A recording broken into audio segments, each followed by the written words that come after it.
오늘의 주요 뉴스입니다. 오미크론으로 코로나19 감염이 또다시 증가세로 반전된 가운데 현행 거리 유지가 앞으로 3주 동안 이어집니다. 다만 모임 인원은 4명에서 6명으로 늘어났습니다. 한편 법원은 코로나19 방역 패스 대상에서 청소년은 제외하라는 가처분 결정을 내렸습니다.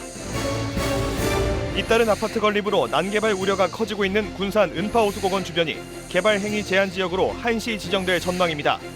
군산시는 난개발 방지를 위해 6개월 정도 개발 제한 지역으로 지정한 뒤 지구 단위 계획을 수립해 계획적으로 개발한다는 방침입니다. 익산 부송 4지구 택지 개발 사업이 오는 22일 환지 위치 신청과 추첨 등을 앞두고 있는 가운데 일부 토지주들이 반발하고 나섰습니다. 이들은 사업 추진 과정이 부당하고 보상금도 턱없이 낮다며 소송을 제기하겠다고 주장하고 있습니다. 하지만 전북개발공사는 사업 추진 과정은 전혀 문제가 없다고 반박하고 있습니다. 여러분 안녕하십니까? 1월 14일 금요일 KCN 종합뉴스입니다. 정부가 현행 사회적 거리두기를 앞으로 3주간 그대로 유지하기로 했습니다. 김부겸 국무총리는 오늘 오전 코로나19 중대본 회의 모두 발언을 통해 현행 거리두기 연장 방안을 밝혔습니다. 다만 오랜 기간 지속된 방역 강화 조치로 인한 고통을 감안해 사적 모임 인원 제한만 4인에서 6인까지 조정하기로 했습니다. 법원이 코로나19 방역 패스의 효력을 일부 정지했습니다. 서울행정법원 행정4부는 조두형 영남대 의대 교수와 종교인 등 1,023명이 보건복지부 장관을 상대로 낸 집행정지 신청을 일부 인용했습니다. 이에 따라 서울시의 마트와 백화점의 방역 패스 효력이 정지되고 12세에서 18세 청소년에 대한 방역 패스 효력은 전체 시설에서 정지됩니다. 조 교수 등은 앞서 식당과 카페, 실내 체육시설 3,000제곱미터 이상 마트와 백화점 등 다중이용시설 9종을 대상으로 지난달 말 집행정지를 신청했습니다. 도내 코로나19 신규 확진자가 어제부터 오늘 오전 11시까지 127명이 추가로 발생했습니다. 지역별로는 전주 32명, 익산 27명, 김제 17명, 군산 11명 등입니다. 익산의 한 제조업체에서 18명이 감염됐고 군산에서는 칠순잔치에 참석한 시민 9명이 감염됐습니다. 도내 누적 확진자는 1,749명으로 늘었고 감염 재생산 지수는 12일 기준 0.93을 기록했습니다. 국내 코로나19 신규 해외 유입 확진자 수가 집계 후 처음으로 400명대를 기록했습니다. 중앙방역대책본부에 따르면 오늘 오전 0시 기준 국내 코로나19 신규 확진자 수는 4,542명으로 집계됐습니다. 감염 경로는 국내 발생이 4,133명, 해외 유입 409명입니다. 해외 유입 확진자 수는 4흘 연속 역대 최다를 기록했습니다. 위중증 환자 수는 659명으로 집계됐고 사망자는 49명이 늘어 누적 사망자 수는 6,259명입니다. 군산 은파호수공원 주변이 무분별한 개발로 크게 훼손되고 있습니다. 군산시가 난개발이 막겠다며 지곡동 일대를 개발행위 제한 지역으로 지정하기로 했는데요. 6개월 정도 지정한 후 지구 단위 계획을 수립하고 민간이 계획적으로 개발하도록 하겠다는 게 핵심입니다. 보도에 모형숙 기자입니다. 군산 은파호수공원 인근의 빈 논입니다. 건설업체가 이곳에 아파트를 짓기 위해 땅을 매입한 후 군산시에 인허가를 신청할 예정입니다. 이 일대의 4개 건설업체는 아파트 건설 인허가 절차를 밟고 있고 또 다른 5개 업체는 토지 매입 등 건설을 준비하고 있습니다. 이곳에는 이미 8개의 아파트가 들어서 있어 난개발이 되고 있는 실정.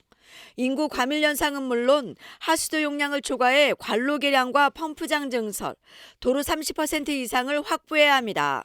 개발행위 제한지역으로 묶는 가장 큰 이유는 첫째, 기반시설이 너무 부족합니다. 특히 하수시설은 그 지곡동에서 공단, 소령도에 있는 공단 3거리 차직관로에 연결해 줘야 할 상황이 발생이 돼서 이 부분에 대한 종합적인 계획을 수립을 해야 할 필요성이 지금 되었습니다. 더욱이 이 일대의 초등학교는 한 곳으로 더 이상 학생을 받을 수 없어 원거리 통학로 안전 문제도 제기되고 있습니다. 사정이 이러다 보니 군산시는 지곡동 50만 5천여 제곱미터 부지에 대해 개발행위 제한지역 지정을 추진합니다. 제한지역이 되지 않으면 그 전에 이제 인허가나 이런 부분이 저희한테 민원이 접수이 되면 저희가 거부할 수 없는 상황이 발생이 되기 때문에 이런 부분을 최소화하기 위해서 지금 묻고 있는 상황입니다. 6개월 안에 세부적인 지구 단위 계획 용역을 추진한 후 제한 지역을 풀고 민간이 계획적으로 개발할 수 있도록 유도하겠다는 겁니다. 계획안에는 음파 호수공원의 조망과 경관을 유지하기 위해 고도 제한이나 용적률, 도로망 구축 등을 담을 예정입니다. 이런 계획에 대해 최근 일부 토지주와 협의를 마쳤지만 이미 땅을 사들인 건설업체나 다른 토지주들이 받아들일지는 과제로 남았습니다. 60%가량이 외지인 소유인 지곡동 일대, 투기 목적이 의심되는 상황에서 난개발을 막기 위한 군산시의 조치가 실효를 거둘지 주목됩니다. KCN 모영숙입니다. 현대중공업그룹의 대우조선해양 인수합병이 무산되면서 군산조선소 재가동에 미칠 영향에 대해 관심이 쏠리고 있습니다. 유럽연합집행위원회는 현대중공업그룹 계열인 한국조선해양과 대우조선해양의 기업 결합을 승인하지 않는다고 오늘 밝혔습니다. 유럽연합은 두 기업의 결합이 LNG 운반선 시장에서 지배적인 위치를 형성해 경쟁을 저해한다며 3년을 끌어온 합병을 불허했습니다. 군산시는 합병 여부를 떠나 그동안 군산조선소 재가동에 대한 실무 협의를 진행해온 만큼 크게 영향을 받지 않을 것으로 보고 있습니다. 국립새만금 간척박물관 개관이 당초 내년에서 올해로 앞당겨졌습니다. 새만금개발청은 새만금 사업 추진과 지원에 관한 특별법이 국회 본회의를 통과함에 따라 박물관 출범을 위한 법인 설립 등 개관을 위한 절차를 본격적으로 추진한다고 밝혔습니다. 이에 따라 올해 전시물 제작과 설치 등을 마치고 하반기에 관람객을 맞이할 예정입니다. 국립새만금 간척박물관은 2023년 세계 잼버리가 열리는 새만금 방조제 남쪽에 건립되고 새만금의 간척 과정과 유산을 전시하게 됩니다. 새만금호에 연안 구조정이 배치됐습니다. 군산 해경에 따르면 새만금호에 연안 구조정을 배치하기 위한 길이 15m 규모의 계류시설을 설치했습니다. 이에 따라 수상 오토바이와 공기 부양정 외에도 연안 구조정을 배치할 수 있게 됐습니다. 새만금호는 배수관문 수문 개방이 하루에 2차례로 늘어나면서 구조 대응 강화가 요구됐습니다. 익산시가 청년 창업 지원에 올해 27억 원을 투입합니다. 시는 오늘 청년 창업 활성화를 위한 5개 분야 9개 사업에 전국 최대 규모인 27억 5천만 원을 투입한다고 밝혔습니다. 주요 사업을 보면 청년 창업에 필요한 시설 지원과 기술 지원, 홍보비가 지원됩니다. 또 청년 창업을 지원하는 공단을 구성하는 사업이 추진됩니다. 지원 대상은 만 18세에서 만 39세 익산에 거주하는 청년이며 자세한 내용은 익산 청년센터로 문의하면 됩니다. 익산시가 수소자동차 구매 보조금을 지원합니다. 시는 친환경 수소자동차 보급을 위해 올해 26억 원을 편성해 한 대당 3,650만 원, 모두 72대를 지원한다고 밝혔습니다. 지원 대상은 신청일 기준 익산시에 30일 이상 연속 주소를 둔 만 18세 이상의 개인이나 법인 단체이며 개인, 법인 단체당 한 대를 구매할 수 있습니다. 수소차 구매 지원 접수는 오는 17일부터 진행되며 제조 판매사를 방문한 후 구매 계약을 체결하고 신청서와 증빙 서류 등을 제출하면 됩니다. 전북개발공사가 익산 부송 4지구 토지주를 대상으로 오는 22일에 환지 위치 신청 및 추첨을 진행하는 등 택지 개발을 본격화합니다. 그런데 일부 토지주들이 사업 추진 과정이 부당하고 또 보상금도 턱없이 낮다며 반발하고 나섰습니다. 반면 전북개발공사는 사업 추진 과정은 타당했다며 전혀 문제가 없다고 반박하고 있는데요. 비대위를 꾸린 토지주들이 소송에 나설 계획이어서 자칫 택지 개발이 지연될 가능성을 배제할 수 없는 상황입니다. 최정호 기자가 취재했습니다. 익산 부송 사지구의 일부 토지주들이 비상대책위원회를 꾸렸습니다. 비상대책위에 참여한 토지주는 60여 명, 부송 사지구 토지주 250여 명 중 4분의 1 수준입니다. 비대위는 14일 익산시청 기자실에서 기자회견을 갖고 전북개발공사가 토지평가협의회 구성과 회의 진행을 일방적으로 했다고 주장했습니다. 또 평당 공시지가 244만 원을 산출해 보상금액으로 350만 원을 책정한 것은 현재 거래 시세인 600만 원에 턱없이 미치지 못하고 있고 상가 운영 주민들에 대한 영업보상도 4개월분 영업이익으로 한정한 것은 부당하다며 항의했습니다. 이에 따라 전북개발공사는 토지주들의 이의 신청도 받지 않은 채 오는 22일 환지 추첨을 진행하는 것은 즉시 중단해야 한다고 요구했습니다. 우리 비대위는 전북개발공사가 토지 소유주와 협의 없이 1월 22일에 무리하게 추진하고 있는 환지 추첨을 즉시 중단하고 지금부터라도 권리 금액 및 본 사업의 환지 방식에 대한 토지 소유주와 협의를 진행해 줄 것을 강력히 요구하는 바입니다. 반면 전북개발공사는 시행 규정을 준수해 토지주 5명 등 모두 13명 규모로 토지평가협의회를 구성했고 회의 진행도 사전에 안내문을 발송하는 등 관련 절차를 이행했다고 반박했습니다. 또 감정평가사 2인의 평가와 토지평가협의회 심의를 거쳐 보상 금액 등을 토지주들에게 통보했으며 이 신청은 도시개발법에 따라 환지계획을 먼저 수립한 후에 진행될 계획이라고 설명했습니다. 이어 부송 사지구는 공공개발이어서 영업이익 보상도 4개월치 이상을 지급할 수 없다고 덧붙였습니다. 국토부랄지 중토위랄지 그다음에 지방토지수용연회 그다음에 타 공사 변호사 한 7분 자문을 다 구해봤습니다. 근데 공공기관에서 시행하는 사업일 경우에 휴업 보상에 대해서 4개월 이상 지급한 사례들이나 그런 규정이 없기 때문에 이런 가운데 비대위는 토지주들의 재산권을 침해했다며 오는 17일부터 항의 집회에 나서기로 했습니다. 또 법원에는 공사중지 가처분을 신청하겠다는 계획입니다. 법원에서 받아들인다면 부송 사지구 택지개발 사업은 지연될 수밖에 없습니다. 지난 2011년 29만 4천여 제곱미터에 대한 개발행위 허가 제한지역 결정을 시작으로 택지개발이 추진된 부송 사지구.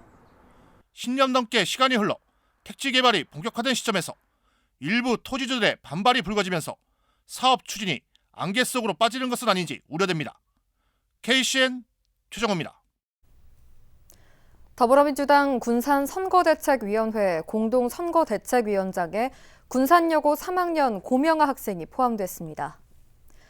이번 선대위는 상임선대위원장에 신영대 국회의원을, 공동선대위원장은 윤기원 광성교회 목사와 김효신 여성단체협의회 회장, 고명아 군산여고 학생 등이 맡게 됐습니다. 민주당 군산지역위원회는 고등학교 졸업을 앞둔 고명아 학생을 공동선대위원장에 포함시켜 청소년과 청년의 목소리를 담아낼 예정입니다. 올해 군산지역 초등학교 신입생 수가 지난해보다 38명이 줄었습니다. 군산교육지원청에 따르면 올해 신입생은 57개 학교 2,259명으로 지난해보다 38명이 줄고 2020년보다는 130명이 줄었습니다. 57개 학교 가운데 섬지역인 계야도초와 선유도초, 신시도초, 신시도초 야미도 분교는 신입생이 1명도 없습니다. 대야초 광산분교와 마룡초는 1명이며 읍면지역 초등학교 19곳 가운데 12곳은 신입생 수가 10명 이하입니다. 군산항 인근에서 작업을 하던 60대 근로자의 끼임 사고가 안전 규정을 지키지 않아 발생한 것으로 드러났습니다. 고용노동부 군산지청은 굴착기와 근로자가 같은 공간에서 작업을 할 때는 안전을 위해 신호수를 배치해야 하지만 규정을 지키지 않은 것으로 파악됐습니다. 고용노동부 군산지청은 산업안전보건법 위반 혐의로 준설업체 관계자와 관리감독을 맡은 현장 소장 등을 입건할 방침입니다. 60대 근로자는 지난 11일 군산항 부두 근처에서 파이프 해체 작업을 하다가 끼임 사고를 당해 숨졌습니다. 익산시가 아파트 건설 현장에 대한 특별 안전 점검을 실시합니다. 시는 시공 중인 공동주택 건설 현장 17곳을 대상으로 점검반을 꾸려 오는 21일까지 일제 점검을 실시할 방침입니다. 점검 결과 현장에서 조치가 가능한 사항은 계도를 통해 즉시 시정하도록 요구하고 안전관리 미흡과 부실 시공 등 위법 행위가 적발된 건설 현장은 공사 중지와 과태료 부과 등 행정조치를 내리겠다고 밝혔습니다. 광주 화정 아이파크 외벽 붕괴 사고와 관련해 전라북도와 도내 14개 시군이 아파트 공사 현장 53곳의 안전 상태를 긴급 점검합니다. 전라북도에 따르면 500가구 이상 규모로 골조 공사 중인 6곳은 각 분야 민간 전문가들과 오는 21일까지 합동 점검을 진행합니다. 또 민간 공동주택 34개 단지는 11개 시군이, 공공임대주택 13개 단지는 LH와 전북개발공사가 자체적으로 살피기로 했습니다. 도는 점검 결과 안전관리가 미흡하거나 부실 시공 등 위법 사항에 대해서는 행정처분 등 엄중 조치할 방침입니다. 익산시가 부동산 불법 거래에 대한 감시 체계를 강화합니다. 시는 익산경찰서와 세무서, 중개업협회 등과 신규 아파트 분양권 전매 과정을 전수조사합니다. 조사 과정에서 불법 행위가 적발될 경우 다운계약 등 불법 행위를 저지른 사람에게는 취득액의 최대 5%의 과태료를 부과하고 부동산 중개업자의 경우 자격정지 등의 행정처분과 고발 조치를 진행할 예정입니다. 익산시가 축산 농가 경쟁력 강화를 위해 첨단 시스템 구축을 지원합니다. 익산시에 따르면 축사 온도와 습도는 물론 환기 상태를 실시간으로 관리해 가축 사육 환경을 쾌적하게 유지하기 위해 6억 3천만 원을 들여 정보통신 기반 축사를 구축하기로 했습니다. 지원 대상은 정보통신 융복합 시설을 적용할 수 있는 현대화된 농장이며 신청은 시 축산과에 방문 접수하면 됩니다. 계속해서 전북권 뉴스입니다. 시가총액 1조를 넘은 도내 기업은 모두 6곳으로 나타났습니다.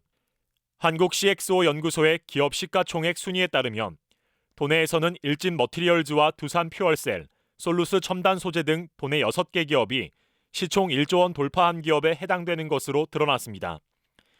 이 가운데 3개 기업은 익산시에, 2개 기업은 완주, 1개 기업이 전주 소재인 것으로 알려졌습니다. 한편 국내 시총 1조 이상 기업은 288개 기업인 것으로 조사됐습니다. 완주군 한 노래방에서 고교생을 흉기로 무참히 찔러 살해한 20대에게 중형이 내려졌습니다. 전주지법 제11형사부는 14일 살인 등 혐의로 기소된 27살 A씨에게 징역 25년을 선고했습니다. 재판부는 피고인은 미성년자인 피해자를 흉기로 찔러 살해했고 이는 증거로서 유죄로 인정된다며 피고인의 행위로 피해자는 짧은 생을 마감했다고 지적했습니다. 한편 A씨는 지난해 9월 25일 완주군 이서면 한 노래방에서 평소 알고 지내던 19살 B군을 흉기로 여러 차례 찔러 살해한 혐의로 기소됐습니다. 도내에서 유통되는 농수산물과 가공식품이 방사능에 안전한 것으로 나타났습니다. 전라북도 보건환경연구원은 지난해 도내 대형마트와 전통시장 등에서 수거한 유통식품 357건을 검사한 결과 방사능이 검출되지 않았다고 14일 밝혔습니다. 검사 품목은 서해안 농수산물 100건과 유통농수산물 94건, 학교급식 재료 132건, 가공식품 31건입니다. 연구원은 지난 2011년 일본 후쿠시마 원전 사고가 발생하자 안전성 여부 감시를 강화해왔습니다. 지금까지 전북권 뉴스 이영택입니다. 군산시가 어제 상반기 6급 이하 정기 인사를 단행했습니다. 모두 520명에 대한 인사가 이뤄졌으며 이 가운데 95명이 승진을 했고 339명이 자리를 옮겼습니다. 신규 임용은 74명, 근무 지정 해제는 8명, 파견은 4명입니다. 한편 감사 담당관 납세자 보호계장은 권민호 차량세무계장이, 총무계장은 오태훈 고용노사계장이 각각 발령됐습니다. 군산시가 방역 패스를 의무적으로 도입하는 업종의 소상공인을 대상으로 방역물품 지원금 신청을 받습니다. 대상 업종은 식당, 카페와 학원, PC방 등 16개로 QR코드 확인 단말기와 손 세정제 등 방역 관련 물품 구매 비용을 업체당 최대 10만 원까지 지원합니다. 신청은 17일부터 시 홈페이지를 통해 받으며 신청 첫 주는 사업자 등록번호 끝자리별 10부제가 실시됩니다. 설을 맞아 국가식품클러스터 입주기업 생산품 기획전이 마련됐습니다. 한국식품산업클러스터진흥원은 다음 달 5일까지 설맞이 특별기획전을 진행합니다. 국가식품클러스터 27개 입주기업에서 생산된 건강기능식품과 즉석조리식품 등이 최대 43%까지 할인 판매됩니다. 이번 기획전은 푸드폴리스마켓과 한국식품클러스터진흥원 전시 판매장에서 동시에 진행됩니다. 경찰청 총경급 전보 인사에 따라 신임 익산경찰서장에 최규훈 전북경찰청 교통과장이 임명됐습니다. 신임 최 서장은 이리고와 경찰대를 졸업했으며 통영경찰서 생활안전과장과 덕진경찰서 경무과장, 전북경찰청 여성청소년과장 등을 역임했습니다. 익산경찰서장은 취임은 17일입니다. 이어서 우리 동네 소식입니다.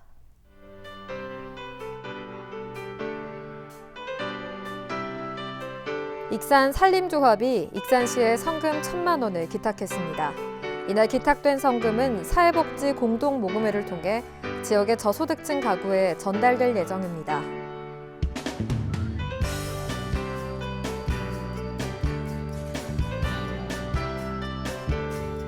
익산 원광중앙신용협동조합과 신동주민자치위가 관내 거주 중인 25명의 저소득 홀몸 어르신을 찾아 안부를 묻고 직접 준비한 물품을 전달했습니다.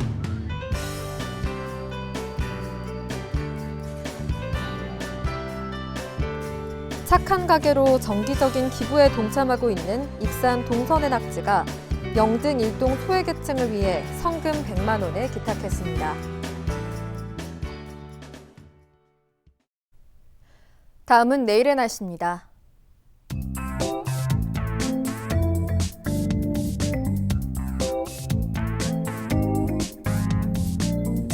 내일 우리 지역은 대체로 흐린 날씨를 보이겠습니다.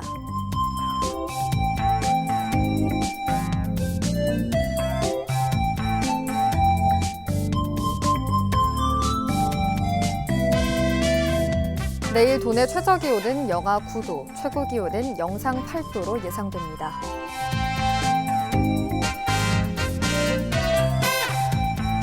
군산의 아침 기온은 영하 4도에서 출발해 낮에는 6도까지 오르겠습니다.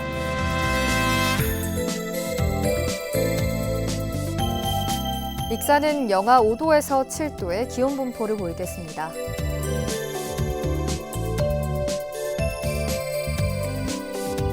바다의 물결은 서해남부 모든 바다에서 0.5m에서 1.5m로 일겠습니다. 날씨였습니다.